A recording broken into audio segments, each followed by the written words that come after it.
Hello friends, इस video में मैं अपना जो CA/CPT का जो जर्नी है मैं उसके बारे में बताने वाला हूँ। बेसिकली ये वीडियो उन लोगों के लिए हो गया जो लोग CA में एंटर करना चाहते हैं एंड उन्हें पहला स्टेप के बारे में थोड़ा बहुत इन्फॉर्मेशन चाहिए। तो मैं इसमें थोड़ा बहुत मैं बताऊंगा कि मेरा एक्चुअली प्रिपरेशन स्ट्रैटेजी क्या था और मेरा एक्सपीरियंस क्या था इस CPT की जर्नी में। हालांकि मैंने CPT दिया था, अभी इसे फाउंडेशन कहा जाता है एंड CPT में आपका मल्टीपल चॉइस क्वेश्चन हुआ करता था, सिर्फ MCQs होते थे। अभी तो फिर भी सब्जेक्टिव एंड ऑब्जेक्टिव दोनों टाइप के क्वेश्चन आते हैं। तो मैं अपना एक्सपीरियंस जो है वो शेयर करता हूँ। बेसिकली हुआ ये था कि जब मैं पढ़ाई करता था पेइंग गेस्ट में, तो मैं दिन रात में पढ़ते रहता था। तो वहाँ पे काफ़ी लोग थे जो लोग नोटिस किए थे कि मैं पढ़ाई में काफ़ी इंटू हूँ और मेरे लिए शायद CA कोर्स ज़्यादा अच्छा रहेगा। तो उन्होंने मुझे गाइड किया कि ना चाहे तो ना क्लास 12 के बाद में तुम CA कर सकते हो एंड तुम CA बनने के लिए ही बने हो। तो मुझे तो पता भी नहीं था कि हाँ के CA बोल के कोई कोर्स भी होता है एंड टू बी ऑनेस्ट मैंने उसके अलावा कुछ पता भी नहीं किया था कि CA के अलावा और कोई कोर्स भी होता है। तो मैं बहुत लेलिएंट वे में मैं इस कोर्स में एंटर तो कर लिया था। हालांकि देखा जाए तो मेरा सही डिसीजन था कि मैंने CA में एंटर कर लिया, गलती से किया था एक्चुअली, क्योंकि मुझे पता नहीं था कि CA में क्या होता है क्या नहीं होता है एंड मैंने कुछ और पता भी नहीं किया था कि इसके अलावा और क्या क्या कोर्सेज है अवेलेबल। तो अब हुआ ये था कि एक तो भैया जो थे वो मुझे बोले थे कि मैं तुम्हारा फॉर्म जमा कर देता हूँ तो तुम्हारी बुक्स आ जाएगी, तुम प्रिपेयर करके फिर CPT क्लियर कर लेना। तो मैं काफ़ी डिपेंडेंट हो रखा था, तो मैंने बोला ठीक है कोई दिक्कत का बात नहीं, आप कर दीजिएगा। तो उन्होंने फॉर्म ले आया, फॉर्म फिलअप सब कुछ कर दिया था एंड फिर मेरा एग्ज़ाम क्लियर हो गया था क्लास 12 का। एंड मुझे पता नहीं था कि मुझे अब करना क्या है। भैया तो मुझे बोले थे कि ना उन्होंने मेरा CPT का फॉर्म जमा कर चुका है, तो अब मुझे क्या करना है, मुझे अपने एंड से कुछ पता नहीं। तो मैंने उन भैया को कॉल किया था, मैंने उनसे पूछा था कि भैया आपने बोला था ना कि मेरा जो CPT का जो फॉर्म है वो आप जमा कर देंगे। तो उन्होंने बोला अरे सॉरी मैंने तो जमा किया नहीं था, वो मैंने फिल तो किया था लेकिन वो ऊपर ही मैं कबर्ड के ऊपर में रख के छोड़ दिया था। मैं पेइंग गेस्ट में रहता था उस समय, तो उन्होंने बोला था कि उनका जो कबर्ड है उनके ऊपर रख दिया था एंड मैं तब तक मुझे ये लग रहा था कि शायद से उन्होंने मेरा जो फॉर्म है वो जमा ही कर चुका है। तो अब हुआ ये कि मुझे लास्ट मोमेंट में जाके मुझे पता चला था कि मेरा फॉर्म सबमिट नहीं हुआ एंड एक जो सबमिशन जो डेट है उससे एक दिन पहले ही मुझे पता चला था ये वाला बात। जो लास्ट सबमिशन डेट था शायद से 31 मार्च था, अभी मुझे ठीक से याद भी नहीं है कि लास्ट सबमिशन डेट क्या था।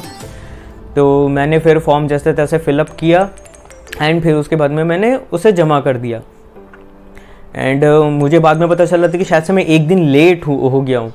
जो सबमिशन का जो लास्ट डेट था मैं उसे एक दिन लेट हो चुका हूँ। तो मुझे अब डर लग रहा था कि मेरा वो लोग एक्सेप्ट करेंगे या नहीं करेंगे मेरा फॉर्म। तो मैं काफ़ी घबराया हुआ था, मुझे लगा था कि शायद से मेरा 6 महीना वेस्ट होने वाला है। लेकिन हुआ ये था कि मैं रजिस्टर्ड हो गया था, लकीली मैं रजिस्टर्ड हो गया। मेरे बुक्स आ गए थे घर में एंड मैंने कोई कोचिंग ये सब कुछ भी नहीं लिया था। हालांकि मैंने जब बुक्स देखा था तो काफ़ी ईजी थे एंड ज़्यादा कुछ था भी नहीं एक्चुअली। 4 सब्जेक्ट थे जिसमें अकाउंटिंग जो था मेरा स्ट्रॉन्ग था, तो वो मेरा कवर्ड हो गया था क्लास 11-12 में। इसके अलावा जो इकोनॉमिक्स थी मैं उसमें भी काफ़ी स्ट्रॉन्ग था, तो वो भी मेरे 11-12 में कवर हो रखा था। फिर उसमें मर्केंटाइल लॉ थी एंड उसमें बेसिकली सिर्फ 3 चैप्टर्स थे, ज़्यादा कुछ थे भी नहीं। तो वो भी पतली सी बुक थी, तो वो भी बहुत ईजी थी। एंड इसके अलावा जो मैथ्स थी, तो मैथ्स में भी मैं काफ़ी अच्छा था। तो अब मैथ्स के लिए मैंने अलग से वैसे तो कोई प्रिपरेशन किया नहीं था, हालांकि बस यही है कि मैथ्स मेरा स्ट्रॉन्ग पॉइंट था। तो अब इसका जब बुक्स आ गया था तो मैं डेली 3-3 घंटा ही मैं पढ़ाई करता था एंड सब कोई मेरे फ्रेंड्स वो लोग कोचिंग क्लासेस ज्वाइन कर रखे थे एंड वो लोग भी बोल रहे थे कि ना कोचिंग क्लासेस ज्वाइन कर लो वरना पास होना मुश्किल हो जाएगा। एंड मुझे कोचिंग क्लासेस के लिए कुछ खास इंटरेस्ट था नहीं, तो मैं सेल्फ स्टडी ही कर रहा था। तो मैं 3-3 घंटा करके मैं डेली पढ़ाई कर रहा था CPT को लेके। एंड जो लास्ट के जो 17 डेज थे, 17 to 19 डेज, तो मैं उस समय वापस से मैं पेइंग गेस्ट में आया। हालांकि मैं जब प्रिपरेशन स्टार्ट किया था मैं अपने घर जा चुका था धूपगढ़ी में, तो मैं घर से ही मैं पढ़ाई कर रहा था अपना जो CPT का जो था। तो जब फाइनल एग्ज़ाम जब एग्जामिनेशन डेट करीब आ रही थी तो मैं सोचा था कि अब ये आखिरी मंथ है तो मैं पेइंग गेस्ट में मैं चल जाता हूँ, वहाँ से ही लेके मैं प्रिपरेशन करता हूँ। तो आखिरी मंथ जो थी मेरी जून की, तो जून 1 से मैं वापस से पेइंग गेस्ट में आ गया था एंड एग्ज़ाम शायद से 19 जून को थी। एंड वहाँ पे कोई भी मेरे साथ कंबाइंड स्टडी करने के लिए रेडी नहीं था। उनको ये लग रहा था कि मैं तो फेल होने वाला हूँ, क्योंकि मैंने कोई प्रिपरेशन किया नहीं। मतलब उनके हिसाब से ये था कि मैंने कोई प्रिपरेशन ही नहीं कर रखा है, क्योंकि मैंने कोचिंग नहीं ली थी एंड वो सबके सब कोचिंग करके रखे हुए थे। तो कोई भी मेरे साथ कंबाइंड स्टडी करने के लिए रेडी नहीं थे एंड मैं सोचा था कि सबको के साथ में कंबाइंड स्टडी करूँगा तो मेरा भी थोड़ा फ़ायदा हो जाएगा कि मैं प्रिपरेशन एग्ज़ाम के लिए मैं अच्छे से प्रिपेयर हो जाऊँगा। लेकिन कोई भी मतलब कि ऐसा हो गया था कि मैं पेइंग गेस्ट में आ रहा हूँ, बाकी सबको पेइंग गेस्ट छोड़ के जा रहे हैं ताकि वो लोग घर में बैठ के सेल्फ स्टडी कर सकें। तो मैक्सिमम लोग जो लोग थे वो लोग वापस से घर जा चुके थे अपने, एंड मैं पेइंग गेस्ट में अकेला सेल्फ स्टडी कर रहा था ये CPT के लिए। एंड जो आखिरी के जो 17 to 18 डेज जो थी, मैं करीब करीब डेली 16 to 17 आवर्स में डेली पढ़ रहा था। मतलब सुबह से लेकर रात तक मैं बस पढ़ते ही रहता था। एंड उस समय कुछ सोशल मीडिया ये सब में मैं था भी नहीं, एंड काफ़ी सारा सोशल मीडिया जो अभी एक्टिव है उस समय थे भी नहीं। तो मैं ये सब एडिक्शन से काफ़ी दूर था, एंड इसके अलावा मेरा घूमना फिरना ये सब कुछ होता नहीं था। तो मैं दिन रात बस पढ़ाई ही करता था उस समय।